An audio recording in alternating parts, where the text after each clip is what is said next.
Hey everyone, this is James from TDB bringing you another Inbetweenisode. Today we are going to be doing a blind comparison of a couple ripes.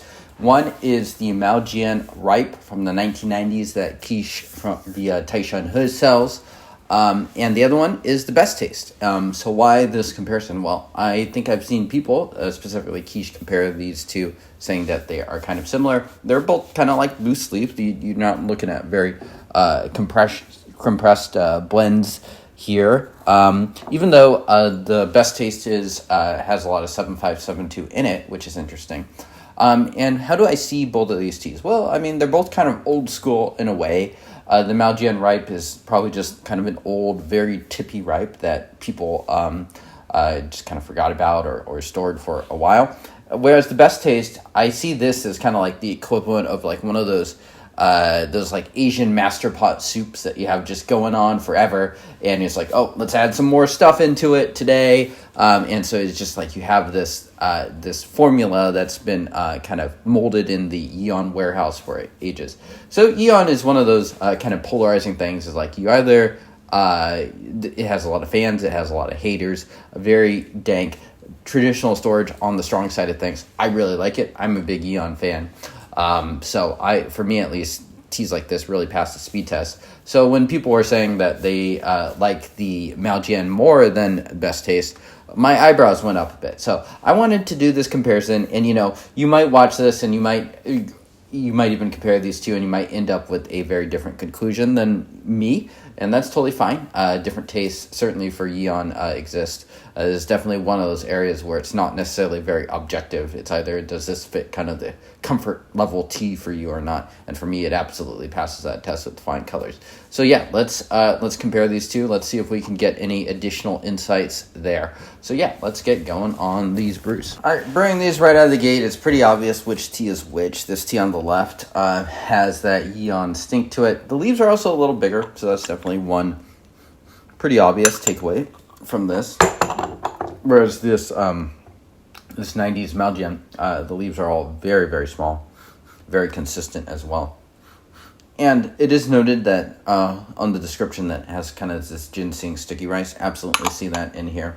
That's one of those nuances when I'm brewing in my big blue pot, as I've been doing for most of my ripes.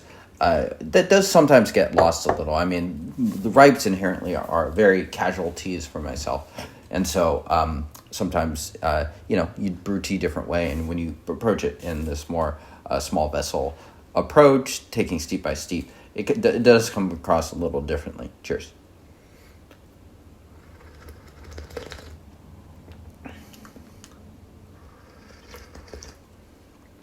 Decently thick, sweet. Definitely get that. Yeah, it definitely tastes like it smells.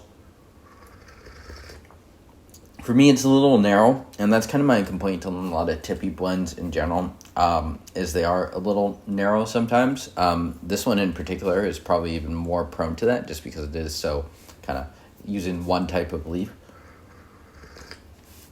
One reason why tippy blends are not necessarily my favorite, but it's not bad, and it definitely lives up to kind of the description that is listed there.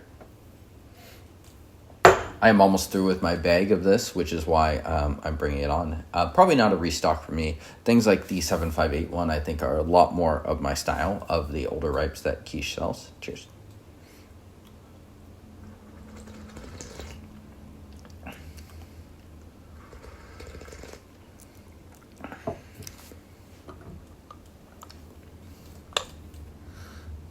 Oh, yep. I am just right in the Yee On world. Just funky, really rich. It really brings out kind of just this natural richness to it. And that's one reason, that's one thing that I really gravitated toward these traditionally stored ripes. They really do pass the speed test for me. Is that storage, you wouldn't think that storage would like greatly evolve a ripe, but I think it does really nice things. This and Purple Mark. Yeah, I think it's Fluffy and I that are the number one fan clubs for this. Fluffy on Discord for these kind of things. I mean, these ripes really are amongst my favorites, and maybe I should ask myself why I don't have these almost every day, because they are so easygoing for me.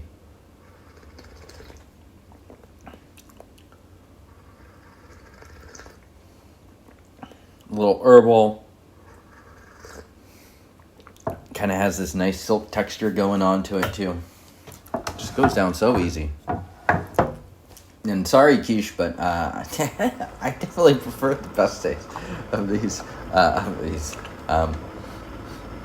Yeah, it's probably it very well it's probably a cheaper tea, but I don't know. I mean, like the Yee On formula for this is just it's called the Best Taste for a reason.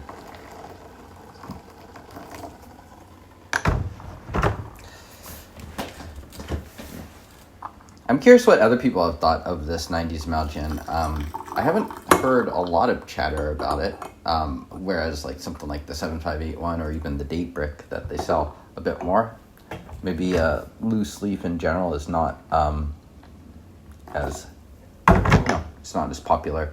If you ever do go to Hong Kong, a lot of these kind of old, traditionally stored shops will have these kind of house blends of stuff, and that's why I kind of made the comparison with kind of like the master stock. Interesting color difference going on here. I think it's just a extraction difference where the leaves are very just loose and tip heavy, whereas they're also quite loose for the Best Taste, but a little more big leaves and stuff like that mixed in. They will often have these like house blends. You can see a bunch of them on Yee On. The chunks is a good way, and they're nice because they're really not for collectors. They're a way to just have tea for drinkers, and so that's one nice thing, especially if you are someone that's predominantly a drinker and not a collector. Is you're just getting something to basically chunk your way through, rather than something that some people are buying for the collection aspects of. Cheers.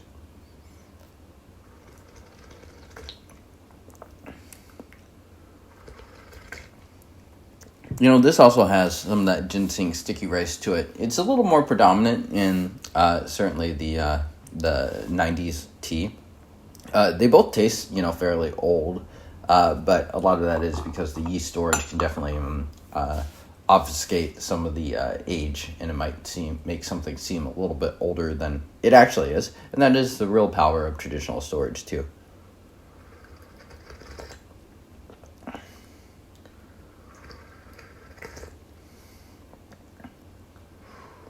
Yeah, just such a satisfying ripe. I've been filming a bunch of episodes this morning, and after having a bunch of raws, it's nice to have something just so comforting after that. And yeah, here we go. I don't think I need to do any more brews of either of these.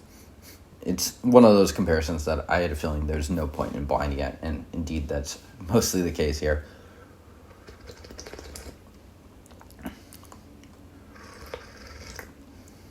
It's a little thinner, and I will say that I am liking this tea more like this than in my big blue pot in the morning. But that's how I consume most of my ripe, so I can't exactly change my ways too much there. So it is interesting that this is showing a little bit better here. Yeah, it's nice thick. I'd say the description is very accurate. For me, at least, this is one of those ripes where I did have to scale back my parameters in the morning, just because maybe the tips are just extra potent and extract very quickly. Yeah, not bad. Kind of vanilla creamy.